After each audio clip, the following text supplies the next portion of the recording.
Hola oyentes de Radio Sefrat, volvemos a encontrarnos en Milim, la historia de las diásporas, con Alicia Benmergui. Hola Alicia. Hola Jorge, ¿cómo estás? Muy bien, en el capítulo anterior habíamos empezado a hacer un resumen que hoy concluiremos, un resumen de toda esta historia más antigua de las diásporas judías hasta el principio del segundo milenio. Habíamos repasado la expansión para el Mediterráneo, incluso habíamos empezado a hablar bastante del tema de los judíos en España. Hoy vamos a seguir, pero déjame que presente tu página para los que no la conocen en la dirección www.milimcultural.com.ar. Podrán encontrar esta y muchas historias más.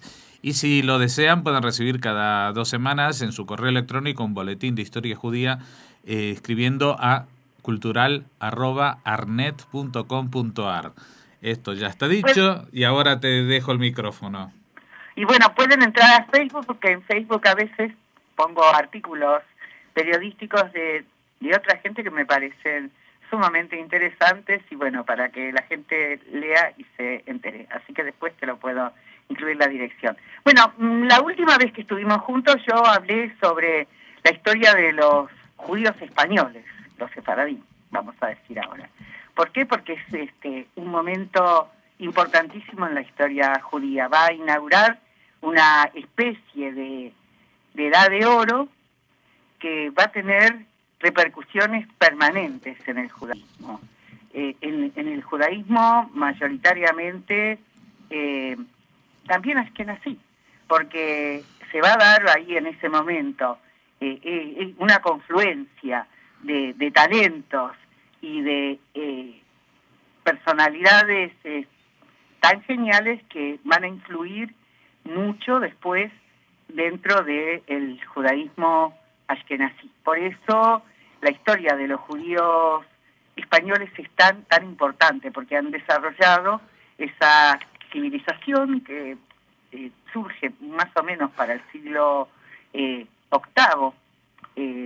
en lo que es Andalucía hoy en día, el Al-Ándalus, y va a culminar entre el 900 y el 1000, que es el periodo que estamos hablando, en una civilización notable, de la que yo siempre digo un poco burlonamente que Europa se hace la distraída, o el resto de Europa, porque no tiene ganas de agradecerle ni a los árabes, ni a los judíos, ni a los españoles el haber sido proveedores fundamentales de algunas cuestiones de la cultura de las cuales son herederos y deudores.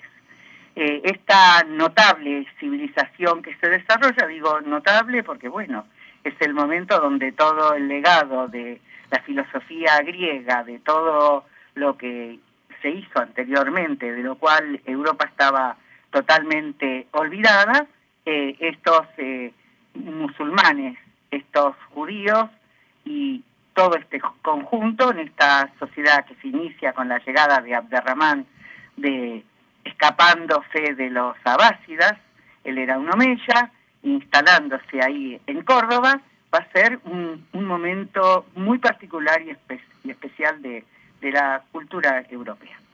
Y de estos judíos que participan en ella, con su gente más talentosa y más notable, yo pienso siempre que con Maimónides habría sobrado y bastado, pero no fue el único. Notables poetas, médicos, filósofos, escritores, lingüistas.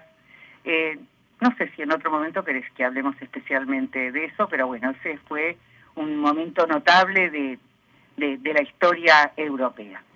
Y estos judíos, bueno, cuando empiezan a venir otras corrientes y otras invasiones de lo que es Marruecos, almorávides, todas otras, empiezan a huir y entra lo que es la civilización del Andaluz en una decadencia, y los judíos se instalan entre los cristianos, pero bueno, tampoco les va a ir tan mal, sobre todo en la Toledo, que en un momento dado va a ser recuperada, y donde los traductores judíos van a traducir de esa, y eso es un poco posterior.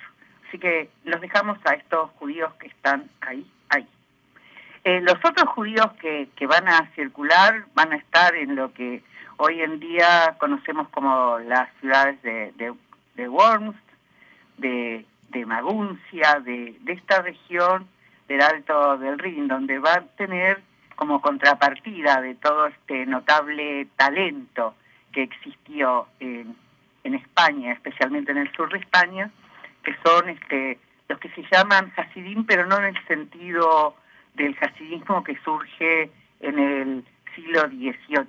Son Hasidim porque son mucho más piadosos que estos judíos que van a estar ahí en el sur de la península ibérica, son más apegados a la religión, están mucho menos influidos por el racionalismo aristotélico y por el racionalismo griego, que influyó también mucho en el pensamiento árabe que se expresó en el Andaluz. Pero también tuvieron su gente muy notable. Y cuando llega el año 1000, hay alguien que se llama Rabenu Tam, que escribe una serie de temas y obligaciones que considera importantes para los judíos. El Rabenu Tam era alguien muy importante, ahí están las yeshivot, las escuelas rabínicas, y él escribe prohibiendo la poligamia. Los judíos practicaban la poligamia y parece ser que los judíos de España, esta prohibición no alcanzó a los judíos de la península ibérica, que siguieron practicándola, no sé si teniendo otras esposas, pero seguro que concubinas tenían. Y entonces eso se prohíbe, y entre otras prohibiciones, lo que el Rabenu Tam prohíbe es la lectura de la correspondencia ajena. Y a mí, no sé si está contado en términos absolutos medievales, pero me parece tan notable esta prohibición, me sorprende tanto que no puedo evitar contarla porque es notable para el tiempo y en la época que fue pensado. Y están los otros judíos que están viviendo en lo que es en la Normandía, en el norte de lo que es el norte de Francia, están todos en toda esta región, se dedican al cultivo y la venta de la sal. Los otros que están en el sur son también campesinos, cultivan granos, tienen plantaciones de olivos, de viñas, digo porque en general se habla poco de judíos que no son o artesanos, excelentes y hábiles artesanos, o traductores y médicos y embajadores, y luego mercaderes y prestamistas. No, también hay judíos campesinos, pescadores de atún, toda una serie de cuestiones y los que estaban ahí también en el sur de Italia, los que se dedicaban a la cultivo del gusano y a la elaboración de la seda.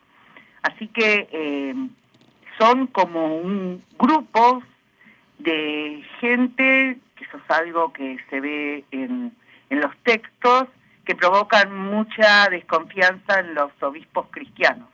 Hasta el año 1000 los judíos han llegado hasta Praga, hasta lo que es Hungría, son mercaderes, están buscando nuevos sitios donde instalarse, donde vivir y progresar, así que los encontramos por toda Europa. En realidad lo que son los reinos franco-alemanes, que son los de los galo-germánicos, habían sido invitados a instalarse por parte de Carlomagno, el emperador más importante que tuvo la región, y esto es en el siglo VIII. Los judíos fueron invitados porque además eran los que podían proveer de dinero y desarrollar actividades económicas mejores que el resto. El campesinado europeo estaba sumido en el atraso, eran descendientes de poblaciones de esclavos que habían traído los romanos, y es evidente que cuando uno lee estudios antiguos lo que ve es, por ejemplo, en el país de los francos, las persecuciones que hacen los obispos sobre los judíos. Estamos hablando de la Alta Edad Media, nos llegamos al año 1000, y las persecuciones están profundamente relacionadas con el deseo de evitar el proselitismo judío, porque los judíos tenían por costumbre, si podían, convertir por lo menos a sus criados y los esclavos. Es posible leer y ver que era algo que acostumbraban a hacer. Así que, y tenemos después que para el 1056, cuando los normandos, que son los antiguos vikingos establecidos en el norte de Francia, deciden conquistar a Inglaterra, a apoderarse de lo que ya se han apoderado también otros grupos germánicos que han ido desde otras tribus, que han ido desde el norte de lo que hoy en día es Alemania, y también de los que han ido de los vikingos que han ido de la península escandinava. Son los primeros en llevar los judíos a la isla. Esto es el año 1056. Guillermo el Conquistador lleva judíos porque necesita a los judíos para desarrollar una serie de actividades y crecimiento, y sí, para el crecimiento económico de la región, que él ve que estaba reducido al campesinado, y además él creía necesario hacer crecer toda esta región. Así que se lleva judíos de la Normandía consigo. Los judíos entonces están en todas partes de Europa, están en Roma, están viviendo, incluso hay tumbas conjuntas de cristianos y judíos ahí en la antigua Roma, y están dispersos por toda la ciudad de Roma. El hecho de que los judíos tuvieran que irse a vivir al gueto que va a establecer un papa en el año 1520 hace que todas estas distintas sinagogas que están dispersas por toda Roma tengan que ir a juntarse y a establecerse todas en un solo lugar, ahí en el gueto de Roma. Y esta población judía vive más o menos pacíficamente o no, según las disposiciones o de los reyes o de la nobleza o de los obispos. Todo este mundo en el cual ellos se manejan con relativa comodidad, son proveedores, yo lo conté la vez pasada, de las distintas ferias existentes en toda Europa. La palabra feria franca, cuando uno estudia historia medieval, se da cuenta qué hijos somos de la Edad Media. Las ferias francas eran las que disponían los reyes o la alta nobleza para los mercaderes que llegaban de todos los lugares, para que no tuvieran que pagar por los sitios que ocupaban. Y los judíos llegaban allí con productos exóticos. En general, los judíos eran proveedores también del lujo suntuario que utilizaban las abadías y los monasterios, porque la verdad, hasta el año 1000 y un poco después de eso, la nobleza europea no se caracterizaba ni por su riqueza, ni por el refinamiento, ni la sofisticación de sus costumbres. La mayor parte de ellos vivían en condiciones de extremo primitivismo,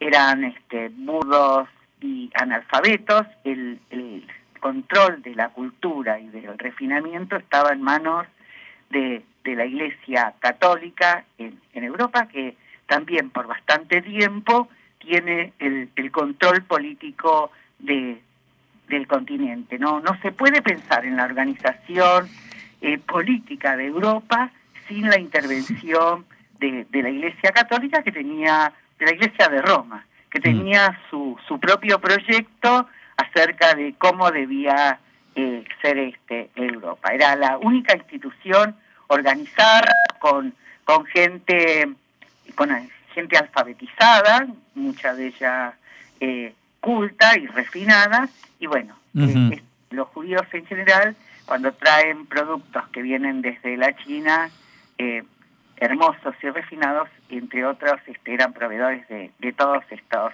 de todas estas abadías y monasterios. Lo que también hay que recordar es que Europa estaba sujeta en esa época a luchas y guerras de distinto carácter, de invasiones.